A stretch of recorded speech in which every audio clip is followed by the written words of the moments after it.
ဆရာအခုဆွဲပြမဲ့ပတန်းကြောင့်ရှိရင်ဒီရင်စီလက်တုပ်ပတန်းလေးဖြစ်ပါတယ်နော်ရင်စီလက်တုပ်ပတန်းဆွဲဖို့တက်ကဆက်လို့လေဒီထောက်တွေကိုပိတ်ရအောင်ဖြစ်ပါတယ်ဒီထောက်ကိုပိတ်မယ်ဒီထောက်တွေကိုခွဲပြီးတော့ဆက်လို့ကယူရမှာဖြစ်ပါတယ်နော်ပထမတစ်ခုဆရာတို့ဒီပထမဆုံးပေါ့နော်ထောက်ကိုတကယ်လို့ထောက်ကြီးယူမယ်ဆိုရင်ဒီထောက်ကိုပိတ်လို့ရတယ်တကယ်လို့ထောက်ကြီးမယူဆိုရင်ဒီထောက်ပိတ်စရာမလိုဘူးနော်ဒီထောက်ပိတ်စရာမလို sorry ဒီထောက်ပိတ်စရာမလိုပေါ့နော်ဆရာကကြောက်ဒီထောက်ကိုပိတ်ပြမယ်ပြီးရင်ဒီထောက်လေးကိုခွဲထုတ်မယ်နော် okay ရင်စီဆိုလို့ရှိရင်အင်ကြီးတစ်ထည့်ကြည့်မယ်ဆိုရင်ကိုအင်ကြီးရဲ့ခါအရှိတူပေါ့နော် customer ရဲ့ခါအတူရှိကိုလူတလောက်ကိုယူလို့ရတယ်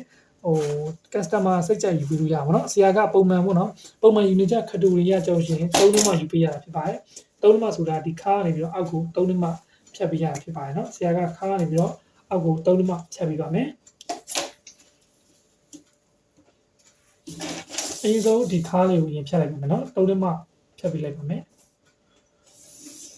3နှစ်ဖြတ်ပြီးဆိုရှင်အပေါ်ကို4စိတ်တက်ပါမယ်ခါကိုစားပြတာဖြစ်ပါတယ်4စိတ်တက်ပြီးတော့လို့ရှိရင်ဒီဟာကိုဖြတ်ထားတဲ့နေရာလေးပေါ့ဒီနားလောက်ပေါ့နော်ဒီထောက်နေရာထိကိုကျွန်တော်တို့ကပိတ်ခွေးလေးနဲ့ဒီ PP လေးကိုတင်ပြီးတော့စားပြရအောင်ဖြစ်ပါတယ်ဒါပဲနော်โอเคအဲ့လိုလေးစားပြပြီးဆိုရှင်သူ့ကိုဘာလို့မလို့ဆိုရှင်ကျွန်တော်တို့ကဒီအောက်နာခါလေးကိုဖြတ်ချလို့ရပါပြီ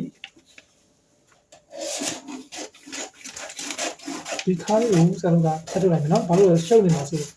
ဖြတ်ထုတ်လိုက်ပါမယ်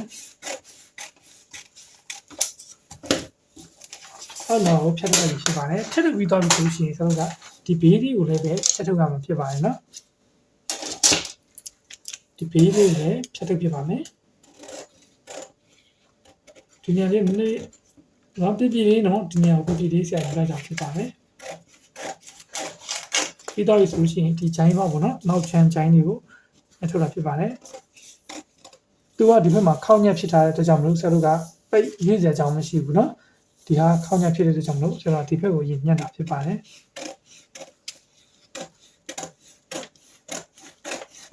ပြီးရင်ပခုံးကိုဆရာတို့ကတဲ့အပေါ်ဒဲညက်ပါမယ်နော်ဒီညက်သွားမှာဖြစ်ပါတယ်ဒါလေးပြီးတော့ဆိုရှင်ဆရာတို့ကဒီအနီရောင်မြင်းဆွဲထားတဲ့ဒီနေရာလေးကိုလိတ်ဆူးလေးနဲ့ပေါ့နော်ဒီဟာလေးကိုလိတ်ဆူးလေးနဲ့ဆရာတို့ကလိတ်ပြီးပါမယ်အောက်မှာတကယ်လို့မင်ခန်းရှိရင်မင်ခန်းလေးနဲ့လိတ်မယ်နော်လိတ်ပြီးသွားပြီဆိုလို့ရှိရင်သူ့ကိုဒီမှာဆရာတို့အနီရောင်လေးကိုတလက်မအမြင်ဖောက်ထားတဲ့အတိုင်း level ဖောက်ထားတဲ့ပုံစံတိုင်းကိုဆရာတို့ကဖောက်ပြီးတော့အောက်ကိုဆွဲပါမယ်ဒီဆွဲပြီးတော့ဆိုလို့ရှိရင်ဆရာတို့ကဒီချောင်းမြင်းတစ်ခုကိုဆရာတို့ဆွဲပါမယ်ဒါအလဲကြောရုံမြင်းပေါ့နော်နောက်ချမ်းအတွက်ဆိုလို့ရှိရင်ကြောရုံမြင်းအရှိချမ်းဆိုလို့ရှိရင်အရှိမြင်းလေးပေါ့နော်ဒါလေးကိုဆရာတို့ကလိတ်ပါမယ်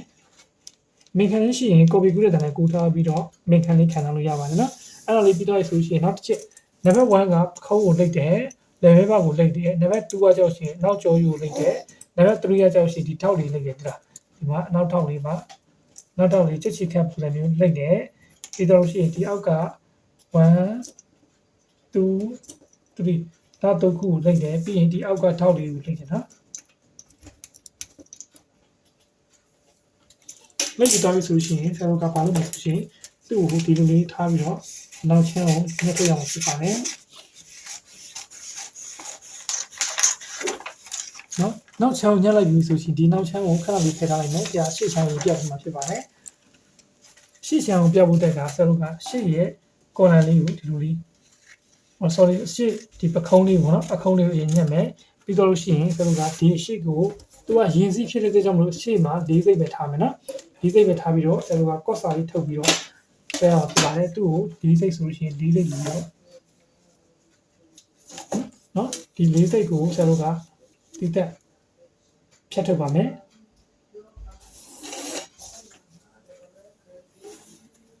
နော်ဒီ၄စိတ်ကိုဖြတ်ထုတ်ရအောင်ဖြစ်ပါတယ်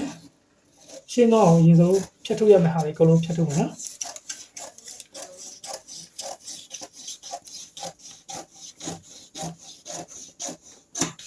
ဒီလိုဖြတ်ထုတ်လိုက်ပြီဖြစ်ပါတယ်ဖြတ်ထုတ်ပြီးတော့လို့ရှိရင်ဆရာတို့ကဒီ level ဘောက်ကပါလဲ level ဘောက်ကဒီမှာ3လက်မဖောက်ထားတဲ့အတွက်ကြောင့်မို့သူ့ကို3လက်မဆို3လက်မဖြတ်ထားတဲ့ဟာကိုဆရာက3လက်မဖြတ်ထုတ်လိုက်မယ်နော်ရှင်းတော့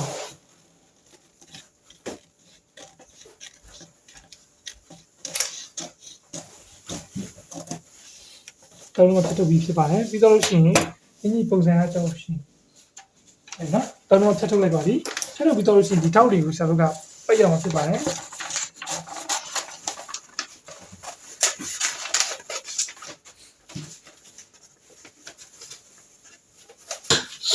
နော်ဒီတောက်လေးပိတ်ရမှာဖြစ်ပါတယ်ဆရာကဒီမှာအင်ဂျင်ပုံစံလေးကဒီလူလေးနော်လေမင်းပေါက်လေးကအရင်အစီလည်းမဟုတ်ပဲနဲ့ဒီဟာကိုသူ့ကိုအောက်ကိုတက်လက်မဆင်းပြီးတော့ဒီဟာလေးကိုအောက်ကိုတက်လက်မဆင်းပြီးတော့ဆရာတို့က sorry တက်ခွဲလောက်ဆင်းလိုက်မယ်နော်တက်ခွဲလောက်ဆင်းတော့မှာမယ်1.5ဆင်းတော့မှာမယ်ဆင်းပြီးတော့လို့ရှိရင်အတွင်းကိုကြောက်လို့ရှိရင်ဆရာက4စိတ်လောက်ဝင်ထားပါမယ်နော်ဒီကနေပြီးတော့ဒီကို4စိတ်ဝင်ထားတာဖြစ်ပါတယ်ပြီးရင်အိတ်ခွေးလေးနဲ့လည်းရတယ်ကိုယ့်အကိုအကောင်းနော်အိတ်ခွေးလေးနဲ့လည်းရတယ်အဖိုက်လေးလည်းရတယ်နော်ဒီတိုင်းတဲ့လည်းရပါတယ်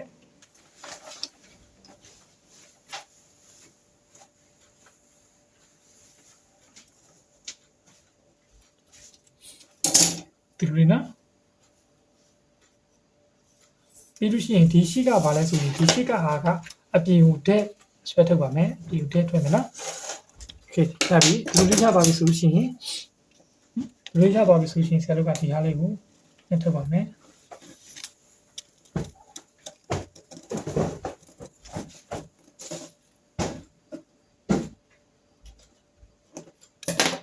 ညှပ်တော့နော်ဒီလိုပြီးသွားပြီဆိုလို့ရှိရင်ဆရာတို့ကဒီဟာလေးပြီးသွားပြီဆိုလို့ရှိရင်ဒီထောက်လေးကိုခောက်ပါမယ်ဒီထောက်ကိုခောက်တဲ့ခါကျတော့ရှိရင်အလဲ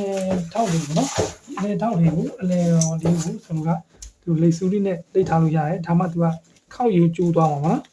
ခောက်ယူကျိုးသွားအောင်ဒီလိတ်ဆူးလေးနဲ့လိတ်ထားမယ်ပြီးတော့လို့ရှိရင်ဒီလိုလေးနော်လိတ်ခောက်တဲ့ပုံစံဒီလိုကြည့်အောက်ကနေပြီးတော့အပေါ်ကိုဒီလေးခောက်ပါမယ်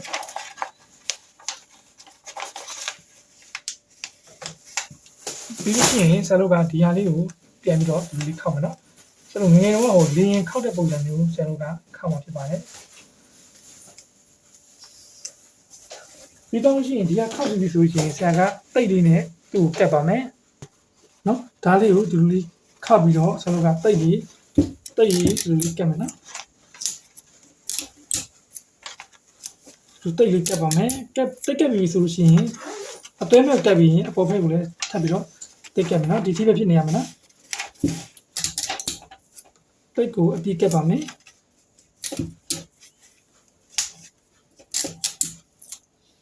ဒီလိုတိတ်အပြည့်ကပ်ပြီးတော့ဆိုရင်သူဒီဂျိုင်းကကြည့်ဒီအပေါ်ကအပြောင်ကြည့်နေဆိုတော့အနီအောင်ဂျိုင်းလိုမျိုးဖြစ်သွားတယ်ဒီလိုလေးပေါ့နော်ဒီဂျိုင်းလေးကိုပြပြလေးဆွဲပါမယ်ဟုတ်နော်အဲ့လိုလေးဖြစ်သွားလို့ရှိရင်ဒီဂျိုင်းလေးကိုဆရာတို့ကညှက်ထုတ်လို့ရပါပြီဒီလိုခောက်တဲ့အတွက်ကြောင့်မလို့စောစောကဟိုအပေါ်ဂျိုင်းပေါ့နော်စောစောကအရှိချမ်းကတက်လက်မပို့နေတဲ့ဟာကဒီဟာအတွင်းကိုရောက်သွားပြီနော်ဂျိုင်းကျင်နေတာတော့မဖြစ်တော့ဘူးနော်အဲ့လိုလေးဖြစ်သွားပါပြီအဲ့လိုဖြစ်သွားတဲ့အတွက်ကြောင့်မလို့ဆရာတို့ကပတန်တစ်ချက်က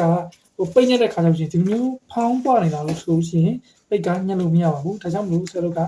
ဒီအရှိချမ်းရဲ့ထောက်လေးအလဲတက်တဲ့ကိုညက်ပြီးတော့ခွဲချမှာဖြစ်ပါတယ်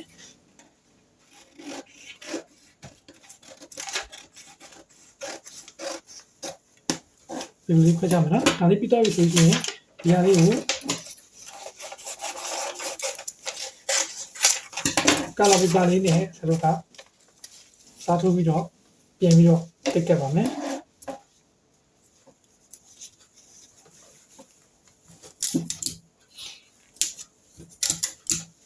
တိတ်ကိုအပြည့်ကပ်ပါမယ်နော်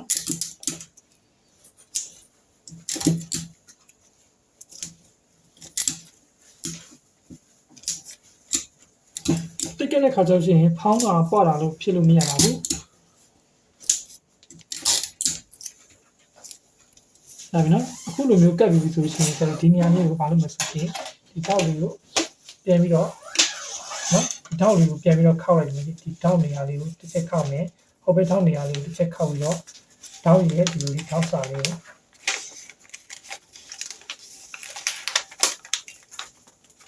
ဒီလိုခောက်ပြီးတော့ဆိုတော့ဒီနေရာလေးကိုဒီထောက်လေးကိုလက်ထပ်ရမှာဖြစ်ပါတယ်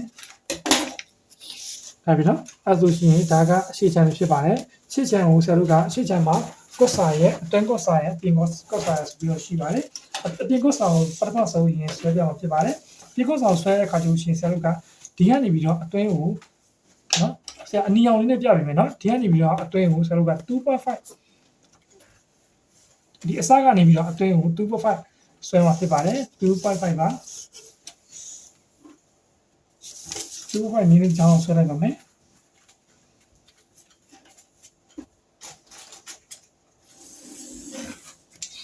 ဒီ တော့လို့ရှိရင်ဒီဟာရဲ့ပတ်လည်ကိုလည်းပဲ 2.5 ဆွဲမှာဖြစ်ပါတယ်။လက်မပတ်လည်ကို 2.5 မှတ်ပြီးတော့ဆွဲမှာဖြစ်ပါတယ်။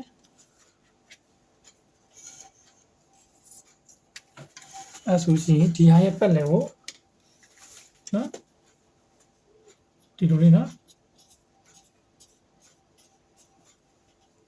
ဒီလို 2.5 မှတ်ပါမယ်။ဒါပေမဲ့ဒီနားမှာကြောက်ရှင်ဒီလိုမျိုးတက်ရင်မသွားဘဲနဲ့ဆရာတို့ကပိတ်ခွေးလေးနဲ့ပြပြလေးဒီလိုပြန်ဖြီးချမယ်နော်။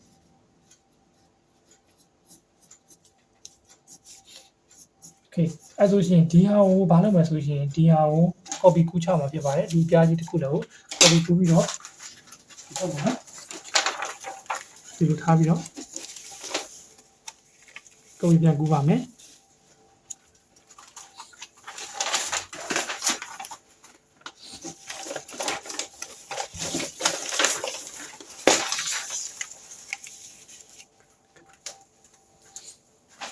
နော်အဲဆိုရှင်ဒီဟာလေးကိုဆရာတို့ကဒီနေရောင်လေးကို copy ကူးမှဖြစ်တဲ့အတွက်ကြောင့်မလို့ဒီလိုလေးထားပြီးတော့ကူးမယ်နော်ရှေ့ချမ်းကွက်တိထားပြီးတော့ copy ကူးပါမယ်ပဲလေးစိုက်ပြီးတော့လည်းကူးလို့ရနော်ဆရာဒီမှာတိတ်လေးနဲ့ကတ်ထားလိုက်ရပြီအဲဆိုရှင်သူ့ကိုဒီရောက်လေးကိုတစ်ချက်လေးစုနဲ့လိမ့်မယ်ပြီးရင်ဒီဟာလေးကိုလေးစုနဲ့လိမ့်မယ်နော်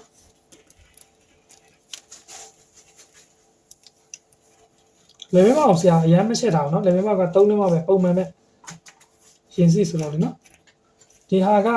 3လက်မောက်ဆိုမဲ့ကိုလူတောက်လေးပြန်ချက်လို့ရတယ်เนาะကိုတဘောပါဒီရပြီเนาะအခုဒီဒါလေးကိုဆရာကလက်ထပ်လိုက်မယ်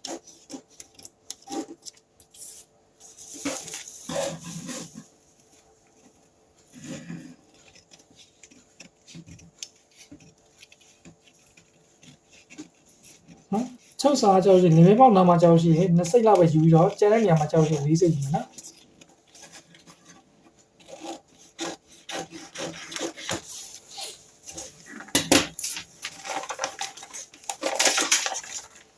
ပြီးရင်ဒါလေးကိုတက်ကြီးနဲ့ညှက်ထုတ်မယ်နော်ဆရာမီးနဲ့မဆွဲပြတော့ဘူးနော်ဆရာ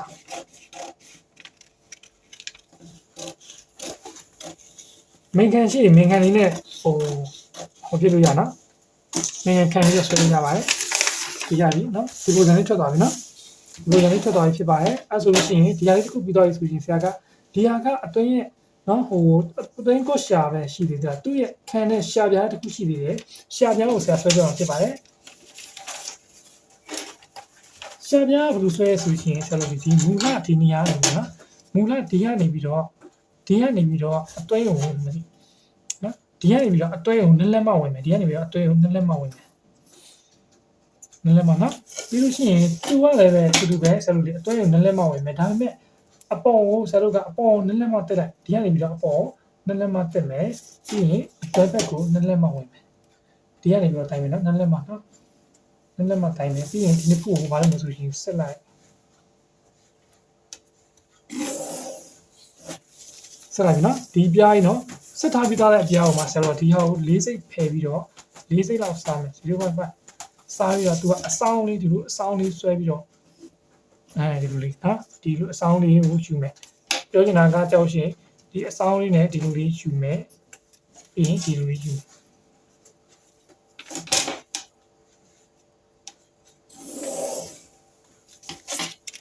ဒါလေးယူမှာနော်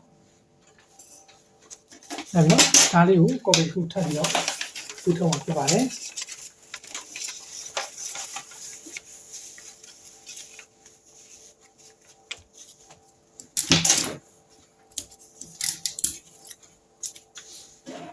အဲ့နော်ဒါလေးကိုဒီလိုထားပြီးတော့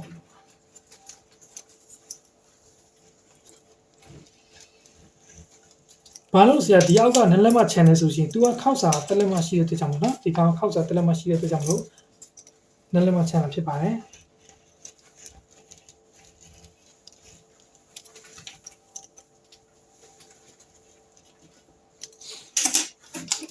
အဲ့ဒါ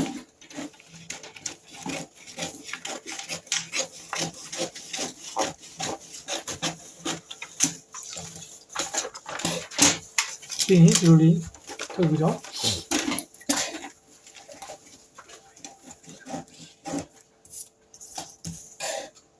ဒီဘက်ကအဆောင်ကြီးနော်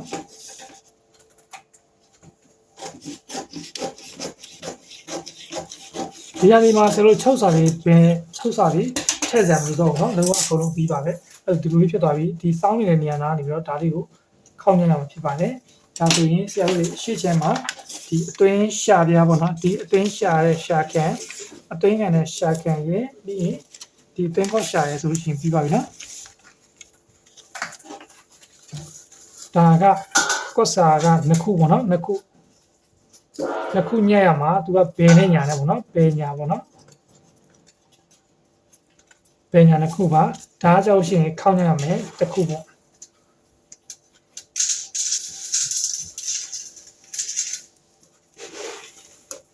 တစ်ခုနော်ဒါကို cost ရှာလို့ခေါ်တယ်ဒါကြောင့်ရှိရင်ရှာခံလို့ခေါ်တယ်နော်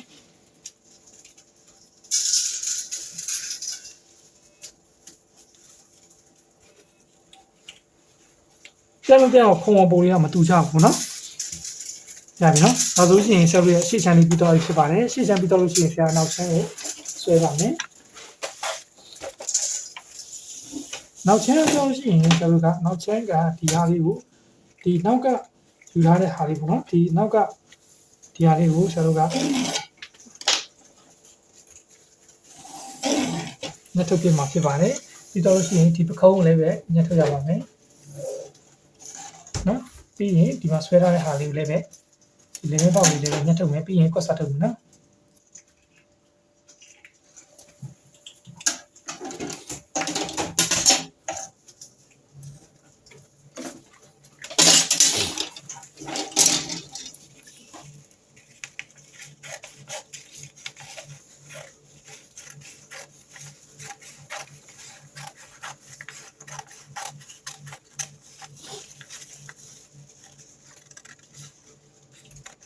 သူ့ရဲ့ကော့စာကိုလည်းပဲဆရာတို့ကနှစ်ခွဲယူပြီးတော့ကော့စာထုတ်ပါမယ်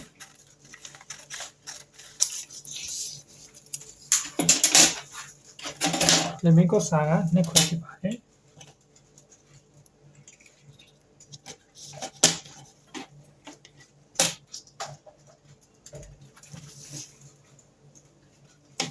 site ပေးရဆိုရင်နည်းနည်းမှလည်းယူလို့ရတယ်နော်2လောက်ယူလို့လည်းရပါတယ်ဆရာကစီရင်ပုံစံမျိုးနဲ့စနစ်နာနီပုံစံမျိုးကော့စာကိုပြန်နေကြည့်ပေးထားတာဖြစ်ပါတယ်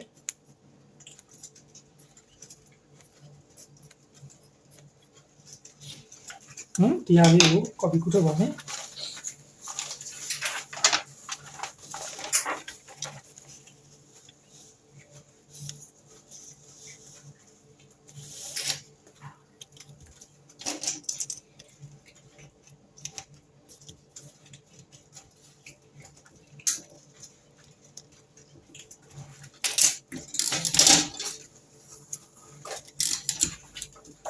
ဟုတ်ပြီနော်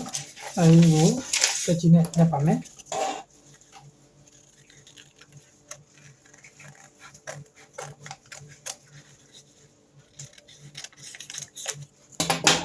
ပြီးရင်နောက်ထောက်လေးမှတ်ရအောင်နော်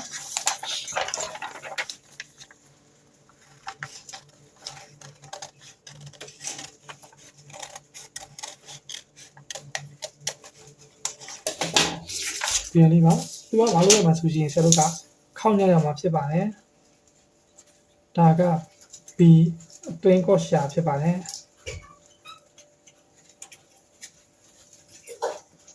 နော်ခောက်ညရမှာနော်ဒီသူ့ကိုလိုက်နေကြရမှာဖြစ်ပါတယ်ဆရာတို့ကနောက်ချမ်းကိုဒီဟာလေးကိုထောက်လေးကိုစောစောက copy ပြထားတဲ့ထောက်လေးကိုဆရာတို့ကဒီလိုလေးဆွဲလိုက်မယ်ဒါချုပ်ရမယ်နော်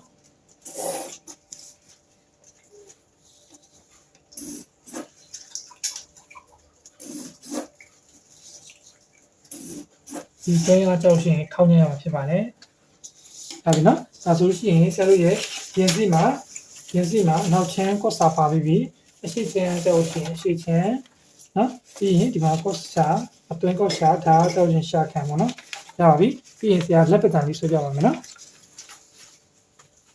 ပါဆရာခုပြမှာကြောက်ရှင်ဆရာတို့ရင်စီအင်ကြီးကိုဆရာတို့ပိတ်ညက်တဲ့ဒီကိုပြောပြမှာဖြစ်ပါတယ်ပိတ်ညက်တဲ့ခါကြောက်ရှင်ပိတ်ကြောကိုဆရာတို့ကဒီကိုအရှိလိုက်ရမှာပေါ့နော်ပိတ်ကြောကိုဒီလိုမျိုးဒီအနာတိုင်းရနေပြီးတော့ဆရာတို့ယူမှာဖြစ်ပါတယ်နောက်ပြီးရှိရင်ဒီပက်တာဆွဲထားတဲ့နေရာနဲ့မြင်းဆွဲထားတာဒီနည်းပေါ့နော် ရင်မြင့်နဲ့ဆယ်မဲ့ပိတ်ကြော်နဲ့ဆိုလို့ထဲယူရအောင်ဖြစ်ပါတယ်ပိတ်ကြော်အဲ့လိုအဆောင်တွေပါရှောက်ပြီးတော့ယူလို့မရပါဘူးနော်ပိတ်ကြော်ကိုဒီမျိုးထဲယူရအောင်ဖြစ်ပါတယ်ဒီလိုနော်အဲ့ဒါလေးကိုဆရာကဒါအရှိချမ်းမှာဒါကြောင့်ရှိရင်အရှိရဲ့ကွတ်စာဖြစ်ပါတယ်ပြီးတော့လို့ရှိရင်ဆိုလို့ဒီဟာကနောက်ချမ်းမှာပြီးလို့ရှိရင်ဆရာတို့လေဒီဒါကအသေးကောရှာပါတော့သူကခေါင်းရမှာဖြစ်ပါတယ်ပြီးလို့ရှိရင် limit ကောစာပြီးဖြစ်ပါတယ်ဒါလုံးလုံးကျလို့အရှိချမ်းနဲ့နောက်ချမ်းနဲ့အရင်ညမယ်နော်ညဘုတကကျလို့လေပင်ရလေးစိုက်ရမှာဖြစ်ပါတယ်ပင်ရစိုက်တဲ့ခါကျလို့ရှိရင်သူတို့တွေကိုပင်ရကိုဒီမှာသူတို့လေးအရှိချမ်းဆိုလို့ရှိရင်ရှေ့ချမ်းကိုချပြီးတော့အနားလေးကိုရင်ပြီးတော့ပင်ရလေးထုတ်မယ်နော်အနားလေးကိုစိုက်မယ်ပြီးလို့ရှိရင်ဒီဘက်ကိုလည်းဒီလိုပဲကျတော့လေဒီလိုပေါ့နော်ဒီဘက်ဒီဘက်ကိုအရင်တခြားတော့တခြားအရင်ဆုံးစိုက်မယ်နော်ပင်ရကိုဟိုဘက်စိုက်ဒီစိုက်လို့မရအောင်နော်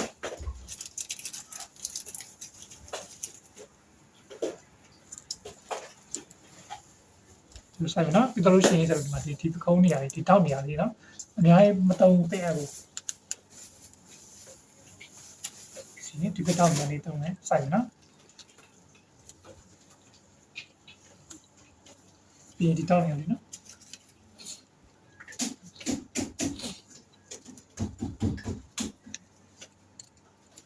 နောက်ပြီးတော့လို့ရှိရင်ဒီနေရာလေးပါရပြီနော်โอเคအဲ့တော့ဆိုလို့ရှိရင်ရပြီပြီးရင်ဒီဘက်ကိုလည်းဆက်လုပ်လိုက်ပါအကောင်လုံးကကွတိညမှာဖြစ်တဲ့အတွက်ကြောင့်မလို့သူ့ကိုလည်းပဲဒီလိုလေးပြန်ပြီးစိုက်ပါမယ်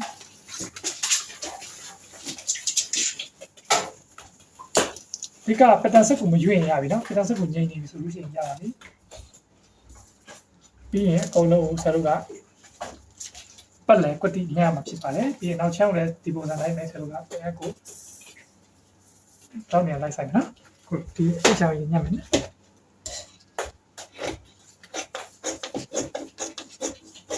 ပတိညပါမယ်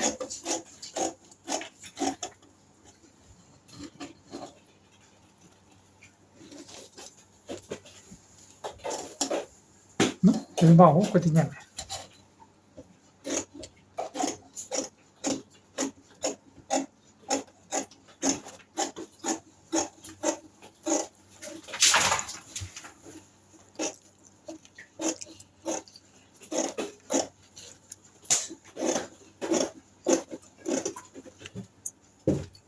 နော်ဒါဆိုရှင်ဆရာဒီညာလေးကိုကိုလိုကိုညှလိုက်ပြီညှပြီးတော့လို့ရှိရင်သူ့ကိုထောက်တွေကိုဒီညာလေးကို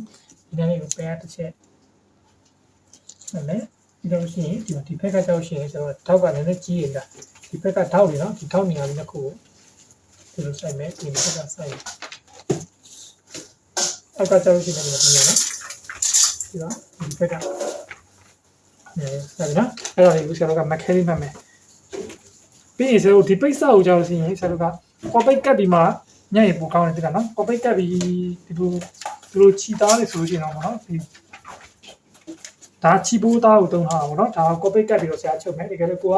ကော်ပိတ်ကပ်ပြီးတော့ချုပ်လို့လည်းရတယ်တကယ်လို့ဟိုကဖြစ်လို့ရှိရင်ဟိုဒီတိုင်းပေါ့နော်ချုပ်လို့လည်းရတယ်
ဟုတ်ပြီနော်ဒါဆိုရှင်ဒါရှေ့ချမ်းဖြစ်ပါတယ်ပြီးတော့လို့ရှိရင်ဆိုတော့ကရှေ့ချမ်းရဲ့ကွက်စားဖြစ်ပါတယ်အကုန်လုံးကွက်တင်ရမယ်နော်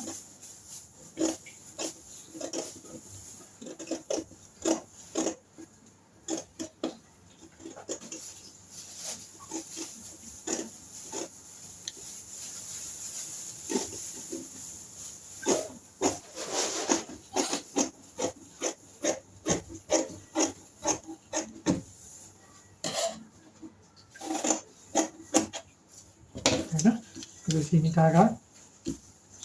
စီချန်ပတ်စားပါ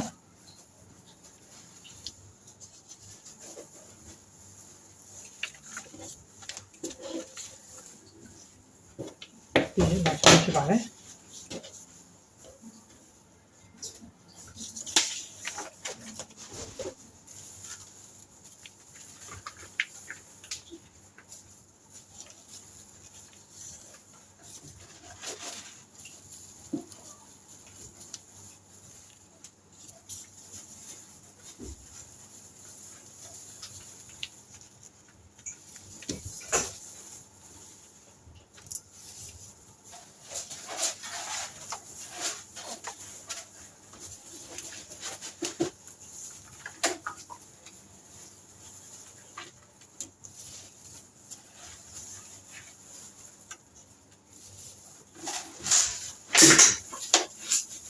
နော်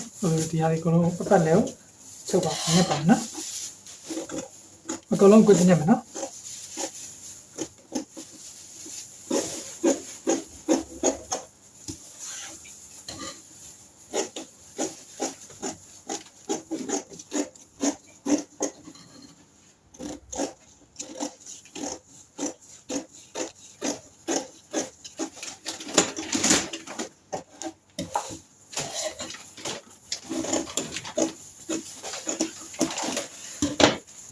ဒီထောက်လေးနဲ့နော်ဒါနောက်ထောက်လေးနော်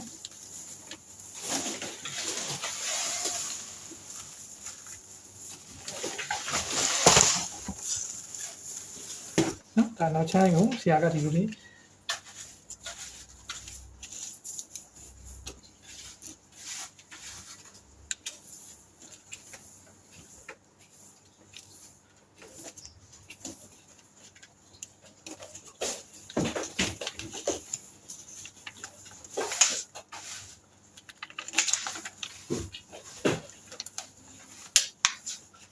မခဲနေမှာနော်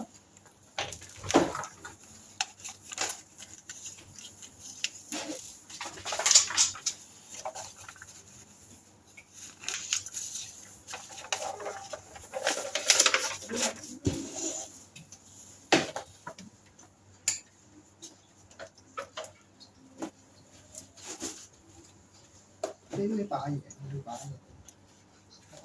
နော်ဒါရေးမှမယ်အဲ့ဒီဘက်ကတော့နော်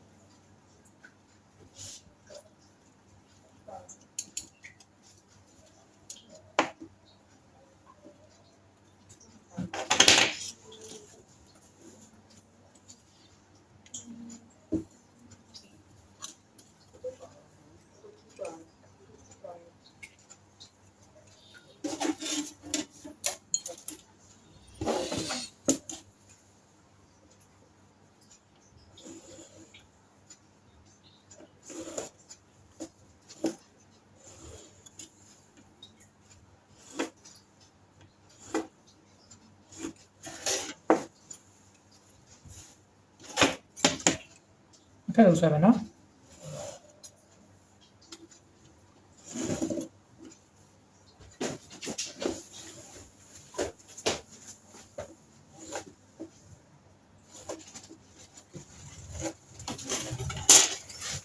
အဲ့ဒါဆိုရင်ဒါနောက်ချမ်းပြီးတော့ပါပြီပြီးရင်ဆရာကနောက်ချမ်းပြီးတော့လို့ရှိရင်ဆရာတို့ကလက်ရယ်လက်ကကြောက်ရှင်ဆရာလက်တူသုံးပြထားတာလက်တူဆိုလို့ရှိရင်ဆရာကဟိုစံတင်မီနာနဲ့လက်ရှိလက်စက်ကလက်တူလက်စက်ကလက်ရှိမှာဆရာတို့ဒီလက်တူယူထားတာဖြစ်ပါတယ်လက်တူကော်ပီပြန်ကူးပြီးတော့ဆရာယူထားတာနော်အေးအဲ့လိုရှိရင်ဆရာတို့ကလက်တူရဲ့ဒီဟာရဲ့ဆရာညှပ်ဖို့ကြံပါသေးတယ်ဆိုရင်ဆရာဒီရှိကသေးလေးကိုပေါ့နော်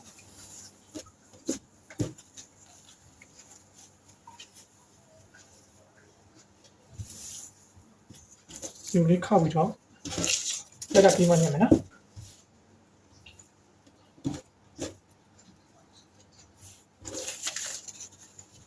ဒါလေးညံ့မယ်နော်ဒါလေးကခောက်ညံ့တဲ့အတွက်ကြောင့်မလို့ဆရာတို့ပိတ်ကိုဒီလိုလေးခောက်ပြီးတော့ထားမယ်နော်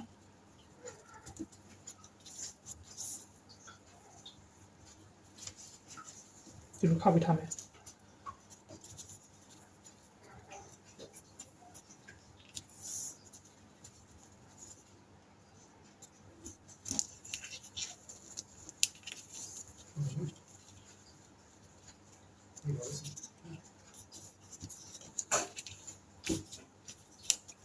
သူပြက်နေရမယ်နော်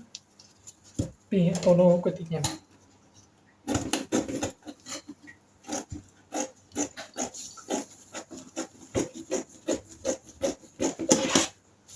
နော်ဒီလိုကြပါပြီးရင်ကိုစားလေးမချမ်းကိုစားလေးနော်မချမ်းကိုစားကခောက်နေရမှာနော်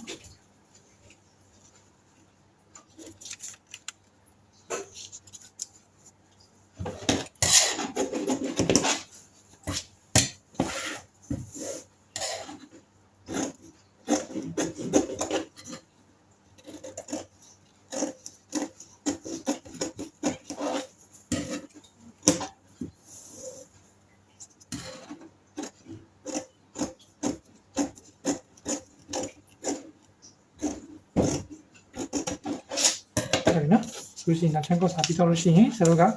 လက်ကိုညှက်ရမှာဖြစ်ပါတယ်နော်လက်ကဒီမှာဆရာလက်ကိုဆရာညှက်လိုက်ပြီနော်လက်ညှက်တာတော့မပြတော့ဘူးဒီမှာဒီလိုလေးနဲ့သူကခောက်ညှက်မှာနော်ဒီဖက်ကကြောက်ရင်ဆရာတို့ကလက်ကိုခောက်ညှက်မှာဒီလိုမျိုးနော်ဒီလိုခောက်ညှက်မှာခောက်ရည်ဆရာတို့ကလက်နဲ့ဖိတ်ဖြစ်ဖြစ်ကြမှာဒီမှာလက်နဲ့ဖိတ်လို့ညှက်လိုက်တယ်ဆက်ပြီးညှက်လိုက်နော်โอเคဒါဆိုရှင်ဆရာကဒီဟာကလက်နဲ့ဖိတ်နော်